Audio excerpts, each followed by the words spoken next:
네, 찬송가 528장, 찬송가 528장 찬송하시고 예배 시작하겠습니다.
우리 다 같이 묵상 기도하심으로 2020년 8월 30일 복내포교회 주일 예배를 시작하겠습니다. 다 같이 기도하시겠습니다. 여호와여, 내가 주께 피하오니 내가 영원히 수치를 당하게 하지 마소서. 주의 의로 나를 건지시며 나를 풀어주시며 주의 귀를 내게 기울이사 나를 구원하소서. 주는 내가 항상 피하여 숨을 바위가 되소서. 주께서 나를 구원하라 명령하셨으니 이는 주께서 나의 반석이시오 나의 요새심이니이다. 나의 하나님이여, 나를 악인의 손 곧 불의한 자와 흉악한 자의 장중에서 피하게 하소서. 주 여호와여, 주는 나의 소망이시요 내가 어릴 때부터 신뢰한 이시라. 내가 모태에서부터 주를 의지하였으며 나의 어머니의 배에서부터 주께서 나를 택하셨사오니 나는 항상 주를 찬송하리이다. 하나님은 영이시니 예배하는 자가 신령과 진정으로 예배할지니라. 아멘. 찬송가 187장 1절과 4절 찬송하시겠습니다. 찬송가 187장 1절과 4절입니다.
나는 전능하신 아버지 하나님, 천지의 창조주를 믿습니다.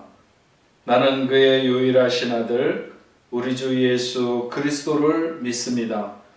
그는 성령으로 잉태되어 동정녀 마리아에게서 나시고 본디오 빌라도에게 고난을 받아 십자가에 못 박혀 죽으시고 장사된 지 사흘 만에 죽은 자 가운데서 다시 살아나셨으며 하늘에 오르시어 전능하신 아버지 하나님 우편에 앉아 계시다가 거기로부터 살아있는 자와 죽은 자를 심판하러 오십니다. 나는 성령을 믿으며 거룩한 공교회와 성도의 교제와 죄를 용서받는 것과 몸의 부활과 영생을 믿습니다. 아멘. 찬송가 390장 찬송하시겠습니다. 찬송가 390장입니다.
사랑과 은혜가 풍성하신 아버지 하나님, 지난 한 주간도 하나님 함께 하셔서 주님의 사랑과 은혜 안에 거하게 하시고 저희들의 건강을 지켜주셔서 오늘 8월의 마지막 주일 하나님께 예배할 수 있는 귀한 시간을 허락해 주심을 감사드립니다.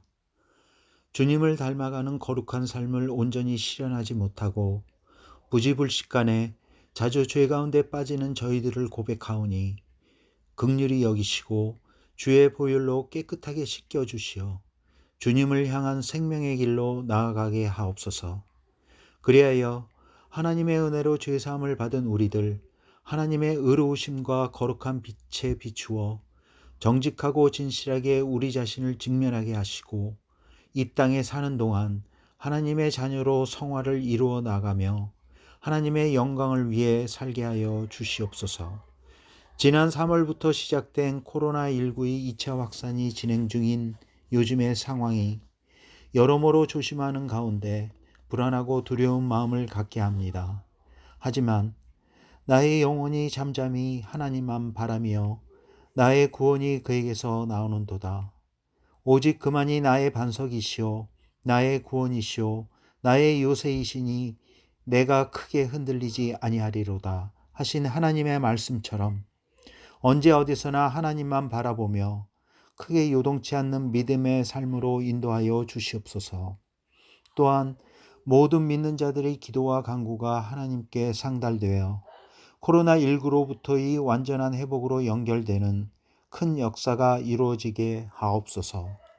길거나 짧은 휴가 기간을 통해 새 힘을 얻고 맞이하는 9월은 학생들에겐 새로운 학년이 시작되는 달이며 많은 성도들에겐 새해의 첫날에 버금가는 한 해의 새로운 출발점이 되는 달입니다. 학업이든 생업이든 각자 하고자 하는 모든 일에 풍성한 열매를 맺을 수 있도록 하나님 인도하심을 원합니다. 오늘 주실 하나님의 말씀을 위해 기도합니다. 오늘 주실 하나님의 말씀에 하나님의 능력이 함께하는 성령의 말씀이 되게 하셔서 또 한 주간을 담대히 살아나갈 수 있는 큰 은혜와 감동으로 우리의 심령이 새 힘을 얻게 하옵소서. 담임 목사님, 함께 동역하시는 강태훈 목사님, 박금년 전도사님의 영육간의 강건함을 허락하시어 주님의 일을 하는데 지치지 않는 귀한 삶이 되게 하옵소서. 이 예배를 위해 수고하는 모든 주의 자녀들에게도 은혜 내려 주시옵소서. 이 모든 말씀 예수 그리스도의 이름으로 기도합니다. 아멘. 성경 말씀 보시겠습니다. 하나님께서 오늘 우리에게 주시는 말씀은 구약성경 신명기 8장 1절부터 10절 말씀입니다. 구약성경 274페이지 신명기 8장 1절부터 10절 말씀을 보도록 하겠습니다. 내가 오늘 명하는 모든 명령을 너희는 지켜 행하라. 그리하면 너희가 살고 번성하고 여호와께서 너희의 조상들에게 맹세하신 땅에 들어가서 그것을 차지하리라. 내 하나님 여호와께서 이 40년 동안에 내게 광야 길을 걷게 하신 것을 기억하라. 이는 너를 낮추시며 너를 시험하사 내 마음이 어떠한지 그 명령을 지키는지 지키지 않는지 알려 하심이라. 너를 낮추시며 너를 줄이게 하시며 또 너도 알지 못하며 내 조상들도 알지 못하던 만나를 내게 먹이신 것은 사람이 떡으로만 사는 것이 아니요 여호와의 입에서 나오는 모든 말씀으로 사는 줄을 네가 알게 하려 하심이니라.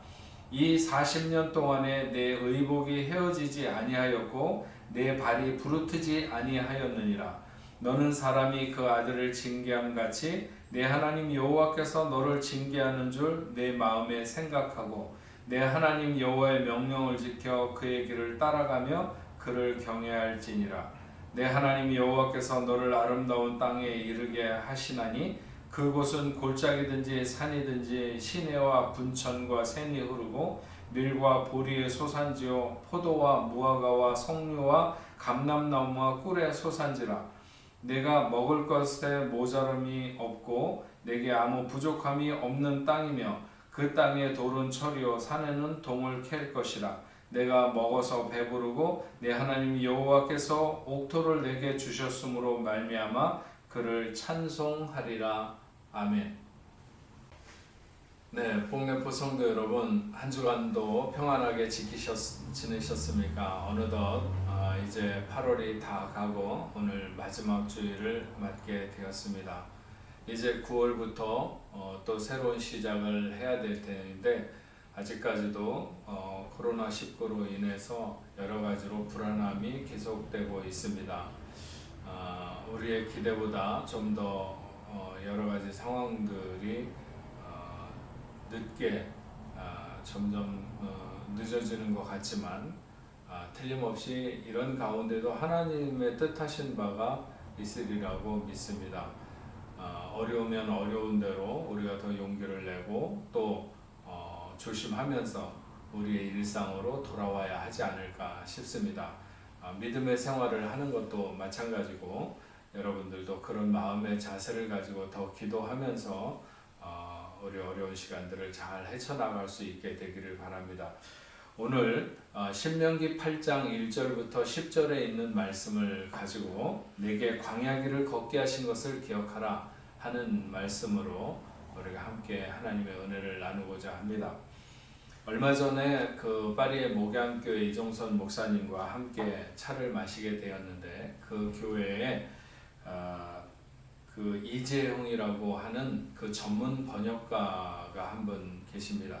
이분이 프랑스에서 저 스페인에 걸쳐서 놓여 있는 그 순례길을 여러 번 걸으셨는데 얼마 전에 프랑스를 걷다라고 하는 책을 내셔서 제게 사인을 해서 한 권 주셔서 그것을 그 목사님이 건네주었습니다.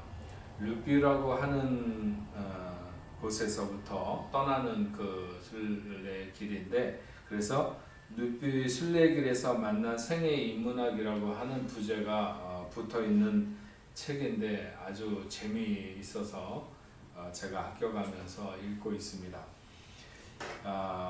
그 중에 이분이 2018년도 그 르뷰 순례길에서 책을 한 권 가지고 그 순례길을 걷게 되는데 그것은 독일의 산림 경영 지도원이었던 피터 볼레벤이라고 하는 사람이 쓴 나무들의 비밀스러운 삶이라고 하는 책입니다. 보통 사람들이 나무에 대해서 잘 알지 못하는 부분을 꽤 흥미롭게 쓴 책인 것 같습니다. 한국에서는 나무 수업이라고 하는 이름으로 출판되었다고 하는데 제가 사서 보려고 제목을 따로 이렇게 적어 두기도 했습니다. 거기에 보면 균근 버섯 원사체에 의해서 이루어지는 나무들의 소통 언어, 나무들의 연대 혹은 개인주의, 나무들의 더디거나 빠른 성장, 각자의 개놈에 따라 달라지는 다양한 특징들. 나무들은 사회적 존재다. 배우고 기억하고 서로 돕는다. 나무들의 사회 연결망이라고 할 수 있는 균성 소통 시스템을 이용해 만일 위험이 닥친다 싶으면 미세 신호를 보내 그것을 방지하도록 하고 나무들은 또 서로를 배려하여 햇볕이 다른 나무를 비추도록 가지의 방향을 잡아준다 등등 여러 가지 이 나무에 관한 이야기를 담고 있습니다. 그 중에 느림의 찬양이라고 하는 장이 있는 것 같습니다. 거기에 그 글의 내용을 말하려고 하는데 독일의 산림 경영 지도원이었던 이 피터 볼레벤의 글을 제가 그대로 옮겨서 여러분들에게 좀 읽어드리도록 하겠습니다. 나는 나무가 그렇게 느리게 자라는 줄을 오랫동안 모르고 있었다. 내 관리 구역에는 키가 1에서 2m 정도 되는 어린 너도밤나무, 마로니에 나무죠. 가 있다. 예전에 나는 그 나무가 아무리 많아도 10살을 넘지 않을 것이라고 생각했다. 그러나 가지의 나이로 미루어 계산해 본 결과 그 어린 나무들의 나이는 최소한 80살 혹은 그 이상도 될 것이 분명했다. 어린 나무들은 어서 빨리 자라 어른이 되고 싶어 한다. 마음만 먹으면 한 철에 50cm는 자랄 수 있다. 하지만 엄마 나무는 그렇게 생각하지 않는다.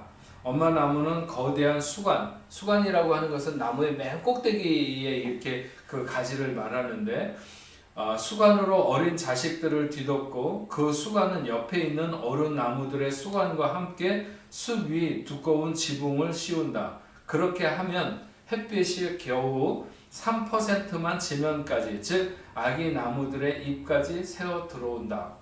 3%의 햇볕이면 겨우 목숨만 간신히 부지할 정도의 광합성만 할 수 있다. 키나 몸통을 키우는 것은 꿈도 못 꾼다. 에너지가 없는데 도대체 어떻게 이런 엄한 교육에도 반항하겠는가? 교육이라고? 그렇다. 왜냐하면 그것은 어린 나무들의 행복이 유일한 목적인 교육적 조치이기 때문이다. 이런 생각은 근거 없는 것이 아니다. 그것은 산림관리인들이 수세기 전부터 이용해온 개념인 것이다.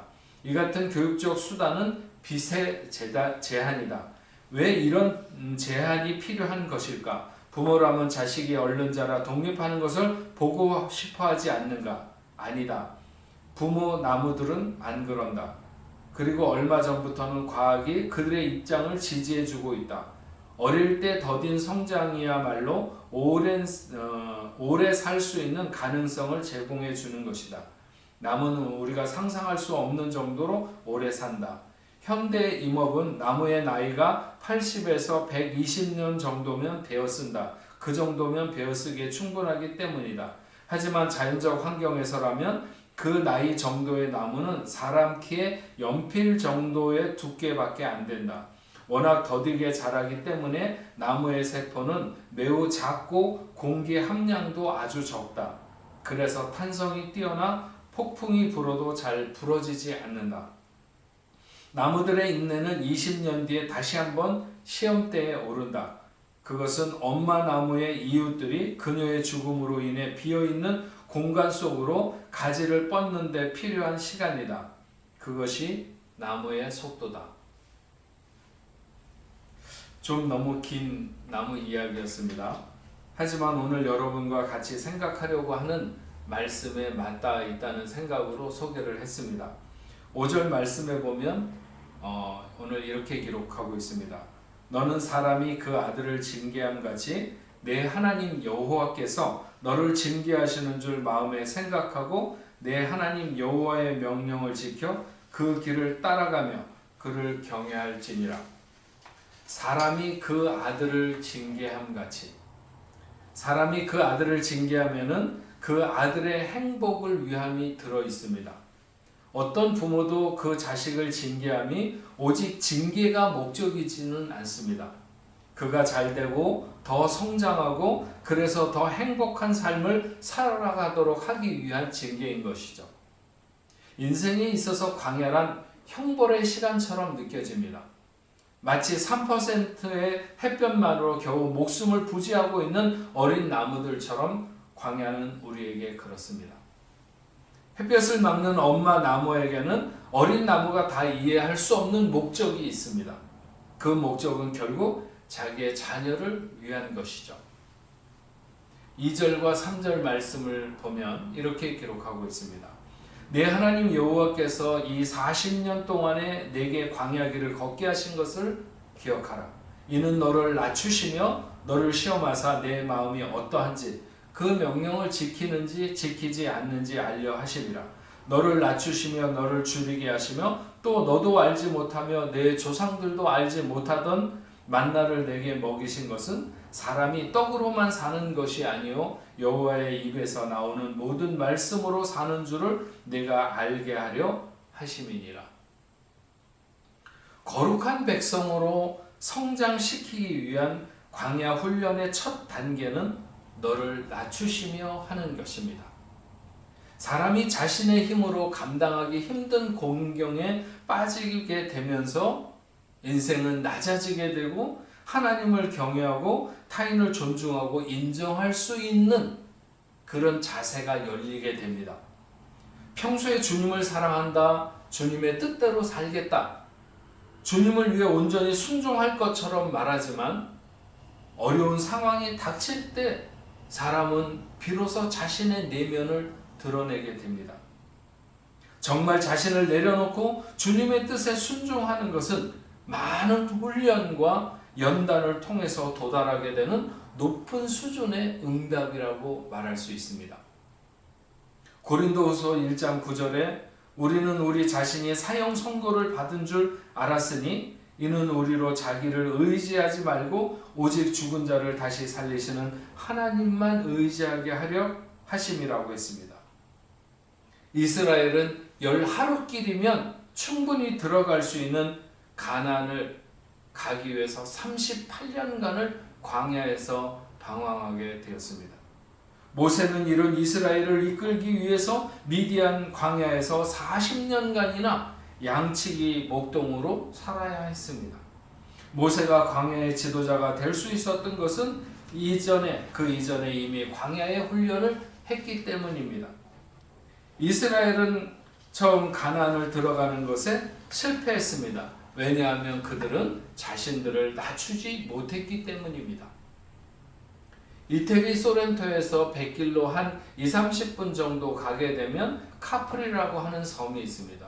많은 사람들이 그 섬을 방문하는 것에는 그 바닷물이 그 동굴 안에까지 들어오는 그런 그 동굴이 있어서 큰 배를 타고 그 앞에 가서 작은 배로 갈아타고 그 안을 들어가게 되는데 정말 그 동굴의 입구는 이 물과 그 위에 바위가 너무 그 들어가는 입구가 작기 때문에 그 작은 배에서조차 납작 엎드려야만이 들어갈 수 있습니다.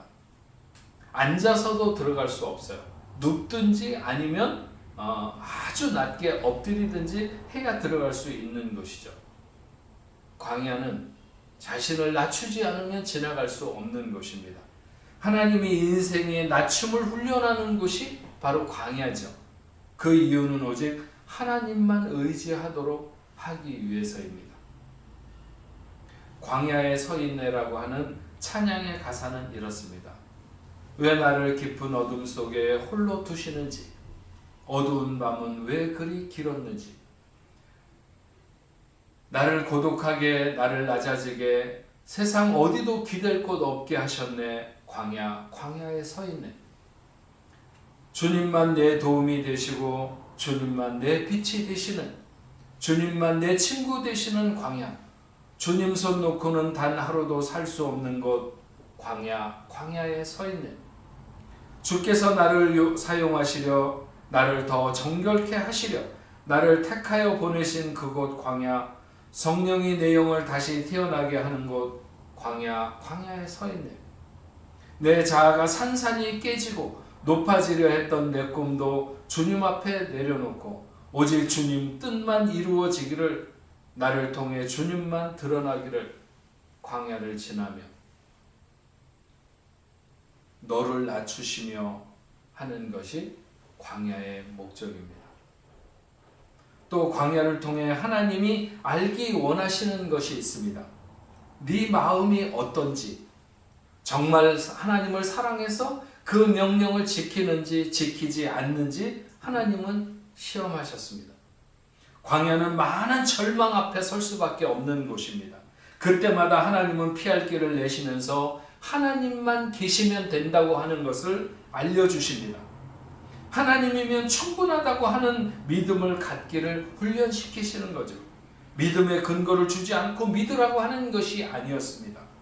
수도 없는 증거들을 나타내며 그들이 하나님에 대한 신뢰를 높이고 어려움을 만났을 때 하나님을 바라보고 하나님을 기다리고 하나님만을 기대하는 자세가 높아지기를 원하신 것이죠.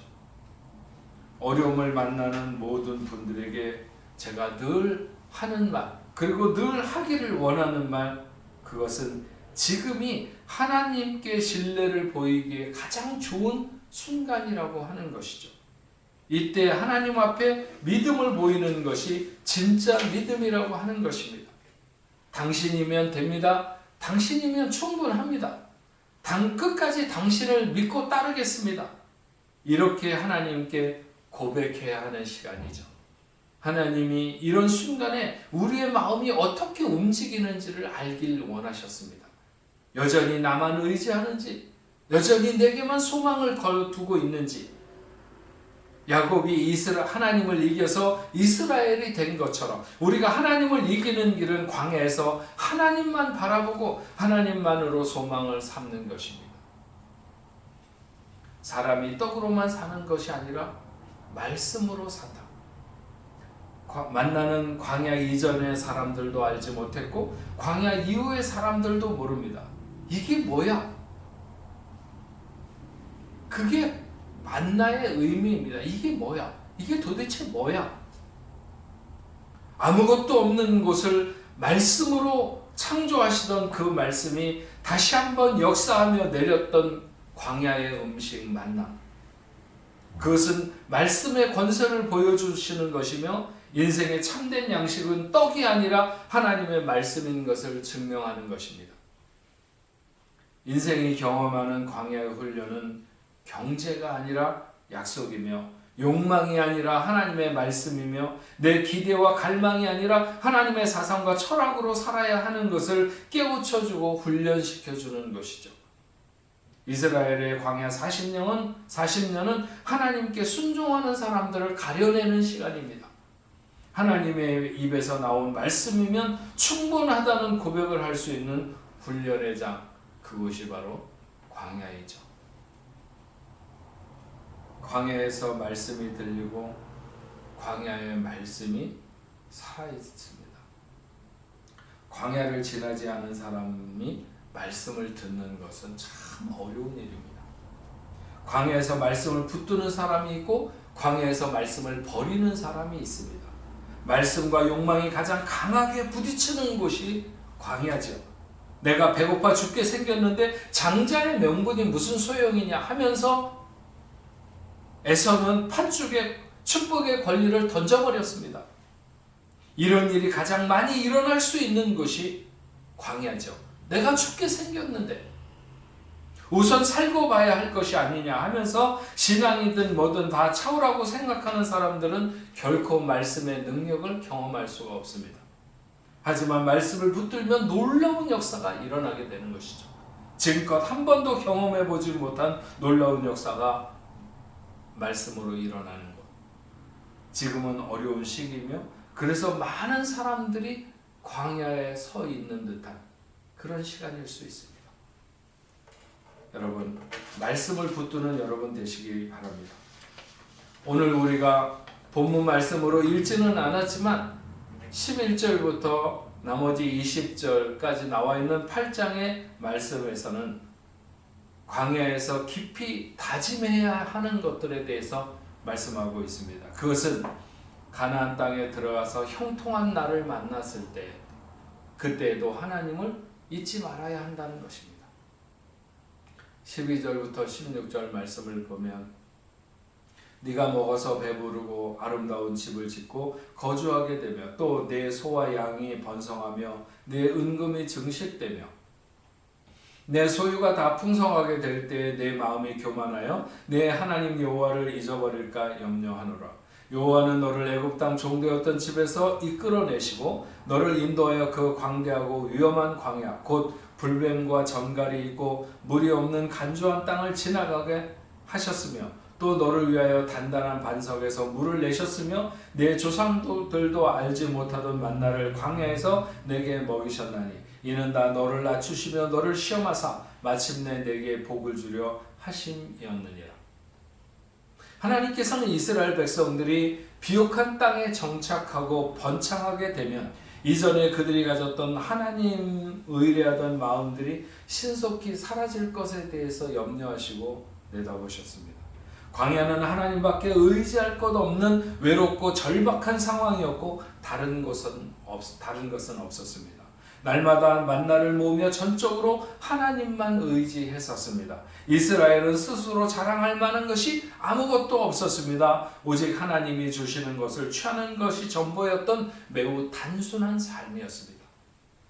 그러나 가나안에 정착하게 되면 상황이 매우 다르게 되는 것이죠. 구석구석 유혹이 굉장했습니다. 그때 광야는 이미 지나간 과거였을 것입니다. 과거일 것입니다.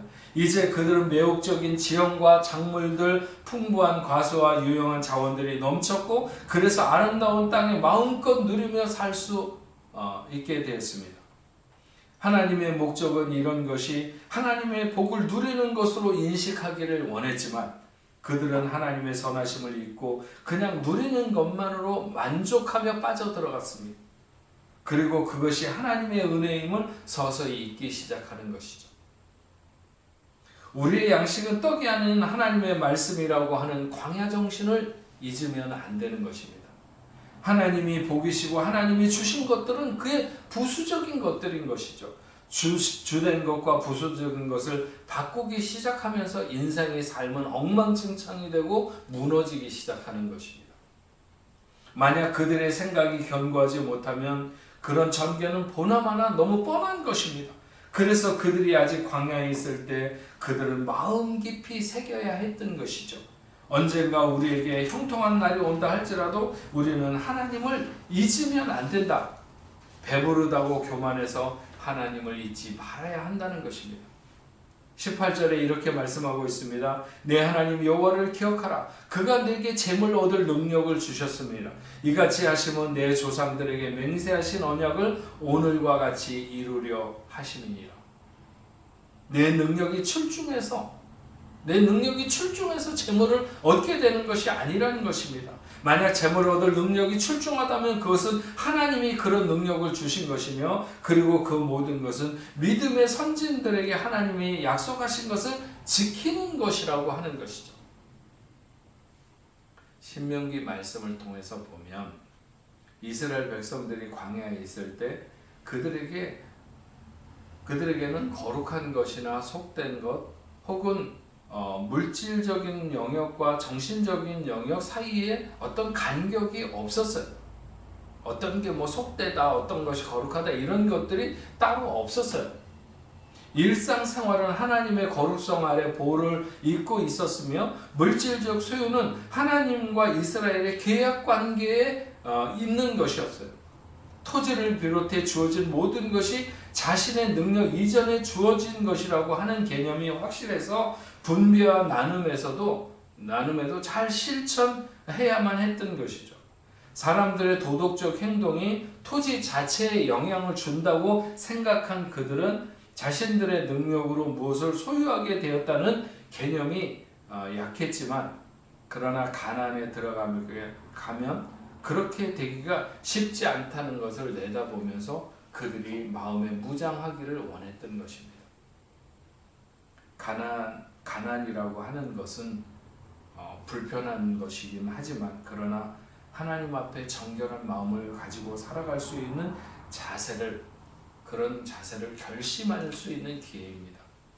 어려울 때 뭔가 가진 것이 없을 때 자신의 처지가 가장 낮다고 생각할 때 우리는 분명히 다짐해 두어야 합니다. 언젠가 내가 재물을 풍성하게 얻게 되는 순간이 온다 할지라도 그것이 나의 능력이나 내 힘으로 이룬 것이 아니라 하나님의 은혜이며 오늘 나를 위해 기도한 많은 사람들의 기도를 하나님이 들으신 것이라고 하는 사실이죠. 개구리 올챙이적 생각하지 못한다는 말이 있습니다. 가나안의 평안하고 풍족한 시간이 왔을 때에도 결코 광대하고 위험한 광야, 곧 불뱀과 전갈이 있고 물이 없어서 간조한 땅, 그곳을 지나던 시간을 잊어서는 안 되며 그곳에서 만나로 먹이시던 하나님, 내 능력이 전혀 소용없던 곳에서 살아갈 수 있도록 하신 하나님을 잊어서는 안 되며 지금 내가 살아갈 능력의 원천이 그분에게 있음을 기억해야 한다고 하는 것입니다. 마지막으로 한 가지 더 말씀하시죠. 19절부터 20절의 말씀입니다. 내가 만일 내 하나님 여호와를 잊어버리고 다른 신들을 따라 그들을 섬기며 그들에게 절하면 내가 너희에게 증거하노니 너희는 반드시 멸망할 것이라. 여호와께서 너희 앞에서 멸망시킨 민족들 같이 너희도 멸망하리니 이는 너희가 너희 하나님 여호와의 소리를 청종하지 아니함이니라. 다른 신들을 섬기면 안 되며 다른 것을 신으로 삼아서도 안 된다. 지식이나 부호, 지위와 명성 모든 것이 하나님의 자리를 대신할 수 있다는 것을 하나님이 아셨습니다. 때로는 성경 지식까지도 다른 신이 될 수도 있죠. 에덴 동산에는 생명나무와 선악을 알게 하는 나무가 있었습니다. 선악을 알게 하는 나무는 곧 지식의 나무일 수도 있는 것입니다. 지식이란 아는 것으로 만족하는 것이죠.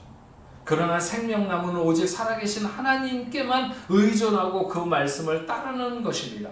사람의 속성은 은금이 많아지고 의향이 많아지면 대가를 치르며 주님을 따르는 신앙생활을 원하지 않고 소위 지식에 기댄 신앙생활을 하려고 합니다. 주님을 잘 따르면서 주님의 은혜로 지위와 명성을 얻게 되지만 어느 순간부터 그런 것들이 주님의 자리를 차지하면서 패망의 길을 걷기 시작하는 것입니다. 오늘의 말씀의 요지는 왜 내게 광야의 길을 걷게 하셨는지를 기억하라고 하는 말씀입니다. 아버지가 아들을 사랑하는 같이 하나님이 그의 자녀들에게 복을 주기 위해서 광야를 지나가게 하셨다는 거죠. 정결하고 거룩한 하늘 백성으로 살아가도록 하기 위해서 때로 낮추기도 하시고 때로 줄이기도 하시고 목마르게도 하시며 인생이 떡이 아니라 하나님의 말씀으로 사는 것을 알려주도록 하기 위해서 지나가게 하시는 광야. 그 광야에서 언젠가 하나님이 약속하셨던 가나안에 들어가게 하시고 또 그 땅에서 형통한 날을 만나서 풍성하게 된다 할지라도 오직 하나님만 의지해서 살겠다고 오늘 이 광야의 끝자락에서 다짐해야 한다고 모세는 설교하고 있는 것입니다. 여러분 한 명 한 명 여러분이 만나고 있는 그 개인의 광야에 대해서 제가 다 알 수는 없지만 그러나 왜 이런 광야를 지나가게 하셨는지 하나님 뜻 앞에 끼어 광야를 지나가게 하신 뜻을 기억하는 저와 여러분들이 되어야 할 것입니다. 하나님이 세상에 수목을 1000개 혹은 10,000개 창조하셨습니까? 우리가 도저히 셀 수도 없을 만큼 그렇게 많은 수목을 창조하셨는데 그 중에 하나도 자기의 어린 나무를 위해 햇볕을 가려 그의 길고 더 행복한 삶을 위해 겨우 살아남을 수밖에 없는 그런 시간을 보내게 한다면 하나님이 그의 자녀들을 위해 광야를 지나가게 하심을 우리가 충분히 이해할 수 있지 않겠는가 하는 것입니다. 사랑하는 복내포 성도 여러분, 광야가 즐겁다는 것이 아닙니다. 광야가 고통스럽고 겨우 살아남는 곳 같지만 오직 하나님만 의지해서 살아남을 수 있는 곳이며 아버지가 자녀를 사랑해서 마련한 훈련의 장인 것을 알고 자기를 낮추는 훈련, 오직 하나님만으로 사는 훈련, 그리고 빵이 아니라 말씀으로 사는 훈련, 그리고 또 언젠가 가나안에 들어갔을 때 그래서 그곳에서 형통한 날을 만나게 된다 할지라도 오직 여호와 하나님만을 의지해서 살아갈 수 있는 복된 자녀들이 되기를 주님의 이름으로 축원합니다. 기도하겠습니다.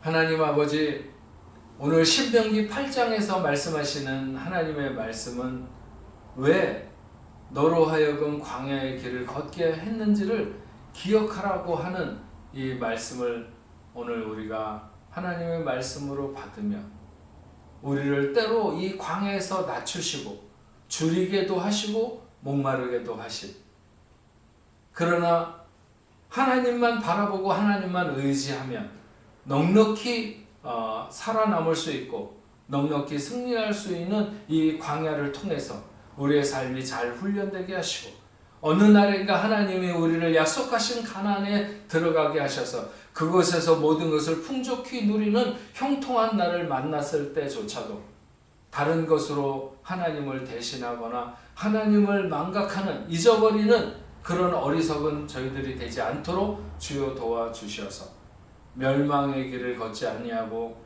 날마다 승리의 삶을 살아갈 수 있는 우리 복내포교회 하나님의 성도들 다 될 수 있도록 주님 도와주시옵소서.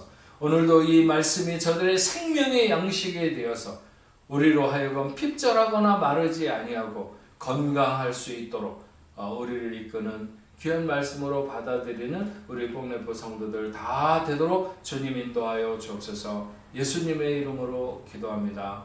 아멘. 네, 우리 찬송가 413장 찬송하시겠습니다. 찬송가 413장입니다.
우리 다 같이 기도하시겠습니다.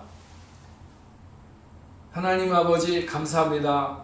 오늘도 하나님을 예배하며 우리에게 허락하신 은혜와 복을 기억해서 감사함으로 하나님 앞에 구별되이 예물을 올려드리오니 믿음의 자녀들이 경영하는 사업과 가정과 직장생활 하는 모든 일들과 학업 위의 은혜와 복으로 하나님 함께하여 주시옵시고 11조로 감사 예물로 선교 헌금으로 주일헌금으로 구별하여 드리는 모든 손길들마다 마르지 아니하며 어떤 세상을 만나든지 하나님의 복을 누리며 살아갈 수 있도록 주여 도와 주옵소서. 세상에서는 저들 모두가 아버지 하나님 빛난 하나님의 자녀들다운 탁월한 삶을 살아갈 수 있도록 능력을 허락하여 주시옵시고 하나님께서 주신 것을 아무도 빼앗지 못하고 마르지 아니하는 샘 같은 그런 복을 누릴 수 있도록 주님 도와 주옵소서. 하나님의 교회를 이 땅에 세우심을 감사드립니다. 생명력이 넘치는 교회가 되게 하시고 이제 9월부터 새로운 시간을 맞아서 더더욱 하나님의 역사를 잘 감당하는 교회가 되게 하여 주옵소서.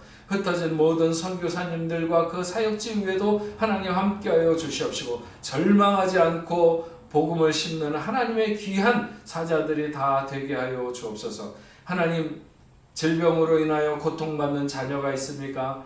예수의 이름으로 저들을 명하시사 모든 질병이 물러가게 하시고 코로나19로 인하여 두려운 마음, 걱정하는 마음 혹은 고통 중에 있어도 모든 것이 다 물러가고 예수의 이름으로 승리케 하여 주시고 안전하고 건강하도록 붙들어 주시옵기만을 간절히 바라옵고 원합니다. 흩어져 있는 모든 뽕네포 성도들 돌아오는 시간까지 하나님 저들 한 사람 한 사람 붙들어 주시옵시고 하나님 책임져 주시옵소서. 이제는 우리 주 예수 그리스도의 은혜와 하나님 아버지의 크신 사랑과 성령님의 감화 감동 위로 교통하심이 오늘 하나님 앞에 예배하는 당신의 사랑하는 자녀들과 저들의 가정과 직장과 두군 고국교회 세계 만방에 흩어져 복음을 전하는 모든 선교사들과 그 사역지 위에 이제로부터 영원토록 함께 있을지어다. 아멘.